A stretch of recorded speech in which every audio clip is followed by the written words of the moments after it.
So my name is Nicola, and I'm holding a photograph of me with my family on the top of Beacon Fell in Lancashire, which was close to where we lived. And I think this photograph was taken probably in 1978, because I look about 6, my brother looks about 8, and we moved to this area when I was 6 years old. And I chose this photograph because it's one of the only photographs that I have of all 4 of us together with no one else. And usually one of my parents would be taking a photo, but in this one there's someone else taking a photo for us. So it's very precious because it's all 4 of us together. We walked to the summit and posed for this photo, and someone's given my brother Jeff and me a lift up onto the pillar, and we're standing as a family. Everyone looks like they're smiling. My face is a bit concealed, and we look like we're kind of holding on to each other.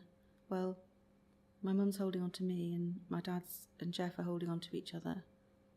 And I like the fact that my mum and dad are wearing matching anoraks, and I actually remember those coats, and I can remember that. I can remember my dad wearing that coat, and I can remember going to a bonfire night with fireworks and being scared of the loud fireworks. I remember he would envelop me in that coat to protect me from it. Well, in the photograph, the pillar looks really big, and when we got there, it looked a lot smaller and a little bit unassuming on the landscape. To me, it looks like a great monument, and it really isn't. It's quite small. It felt nice to be there and stand next to it. But I don't, even though I recognised the pavement around it and the pillar, it didn't, when I was standing there, I didn't feel like I didn't look at the view and think, oh yeah, I recognise that, any of the parts of the view, but I did recognise all the colours on the landscape were very familiar. And actually one hill in the distance was familiar. But it seems like there's been a lot of trees have grown since then. If this photograph was 40 years ago, then all those fir trees around it would have been a lot smaller then.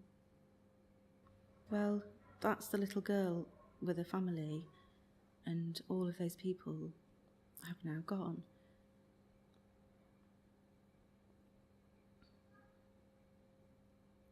And I was the youngest in the family. But now I'm a grown-up.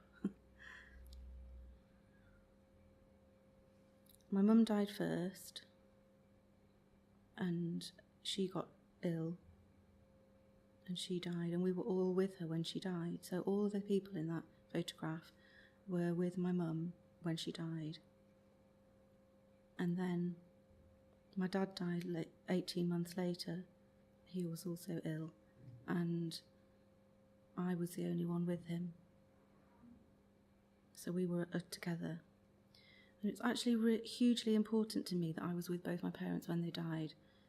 It feels like a great privilege to be with someone in those final moments, and I was absolutely determined that I would not miss that for the world. Jeff wasn't with my dad when he died because during that time he wasn't very well, and he couldn't face it. And then 5 weeks after my dad died, my brother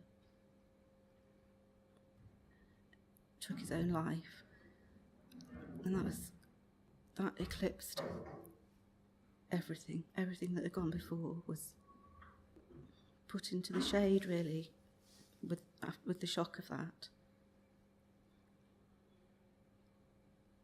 And obviously I wasn't with him when he died, and that was very difficult to think of his final moments without anybody with him. But I did go and see him in the chapel of rest a few days later, because I wanted to witness that as well. And that's very heavy, and that's me.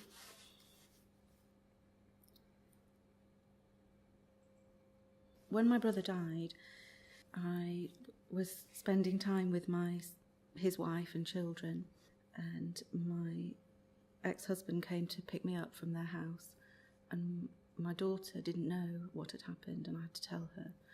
And I told her Uncle Jeff's died. And she said, "Oh, Mummy, you're the only one left out of all the people who lived in your house when you were little." Which was just such an amazing way of putting it. It was the absolute... She cut to the truth immediately, like only a child could. And I said, yes, that's true. Just shock, really, of being... Because we had lost both our parents together, and we talked about it, and we talked about sort of imagery that's associated with that, like, you know, being the only sort of little tree left in the forest, or being like a little rowing boat without any oars, like not really knowing which direction, you know, having that mooring of your parents gone is, and we had talked about how shaking that is, but also how there is the possibility for great freedom to come from that as well, because you, for the first time, you really are just an adult, and you can go in any direction you want, and you can do daft things without them saying, "Are you sure you want to do that?" Even if you're 40, they're still going to say, "Are you really sure you want to do that?" So you really can just do what you want. But losing him was, you know, I lost the person that I could share that with and talk about them with. And actually I don't know anybody, I can't talk about this photograph with anybody because they've all gone. There isn't anybody left that shares my childhood memories, apart from my friend who lived next door, but one, and, you know, but cousins and things, but not really family life. No, there's no one to say, "Can you remember the time when, you know, something silly happened?" There's no one to say that with, and that's really hard. Yeah, my daughter asks me about them, and I tell her things that happened, and I find myself behaving a little bit like him with her. So one of the things that he could always make me do is get really giddy and silly in a museum. So we would go to these really boring museums on holidays, like Railway Museum or Transport Museums. I just were just so dull. And he would always look at something, pull a face, or have some ridiculous take on something, or do a silly accent, and have me like cracking up. And then we'd have to kind of control ourselves because, you know, we were being too silly. And I've noticed that I fall into that role a bit with her. If we go to a museum, we'll get a bit silly and we'll look at things and give, you know, we look at a stuffed animal and we'll start giving it a voice like he would do. So we can share that humour. I can share that humour with my daughter. And I am aware that that comes from him. Yeah. The thing that I felt guilty about at the beginning was that he had suffered from anxiety and depression on and off throughout his adult life, and I hadn't. And I can remember saying to someone, if only we could have shared it, it would have been more diluted, and we could have both had periods of milder depression that we would have been able to cope with. But actually instead he had it and I didn't. And that just seemed like really bad luck for him. I do think that having experienced such pain and loss has helped me to have a much deeper appreciation of beauty, actually. And that's a wonderful thing, isn't it?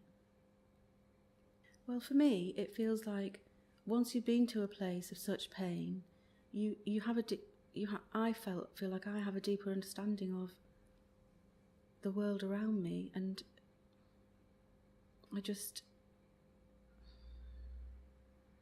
I look on life differently. So I will see something and want to stand and appreciate it and experience it more than I did before. Like music, it wasn't that long after, well, maybe it was about 6 months after Jeff died, I went to see Coppelia with my daughter, the ballet, and as soon as the curtains opened, I just couldn't stop crying. And it was just the orchestra and the curtains opening on this beautiful scene. I just couldn't stop crying. And I'd loved the ballet before, but I hadn't ever had that impact on me before. I remember when my mum died, I felt winded by the thought that I would never see her again, ever. you know, not just, oh, I won't see you again, but that's forever and ever. And that was really hard. Life is never the same again. You know, I'm in this photograph, I am a daughter and a sister. And, you know, I'm no longer those things. And friends have said to me, oh, you are, you know, you're still your mum's daughter, you're still your sister. But actually, you know, I'm not really. You know, I am my mum's daughter, but no one thinks of me as a daughter. No one calls me their sister. You know, so it does, your identity changes forever. And I can say, you know, I had a brother, and I know what it feels like to be a little sister, you know, and I know what it feels like to have a father and to be a father's daughter, but I am no longer those things, and that is really hard.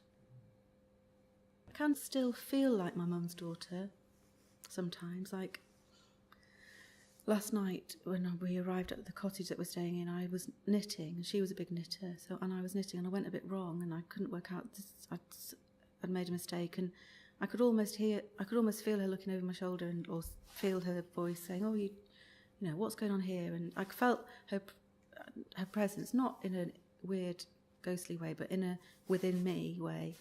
So I do still feel that, but it's, you know, I don't go anywhere where I'm a daughter or a sister, you know. You know, Jeff experienced, you know, at times in his life great anguish, great torment. But in this photograph, he's really casually just flung his arm around my dad's neck. I really like that, you know. And he's grinning and peering towards the camera. He looks carefree. He always liked to wear shorts because really what he wanted to wear all year round was football kits, because he was a really keen footballer. So he had lots of football kits of football teams all over the world, and I can't tell what he's wearing. He's probably not. He may be wearing a football kit then, but, you know, he's wearing shorts and wellies in November, probably long knee socks, and he probably did run to the top of that summit, whereas I wouldn't.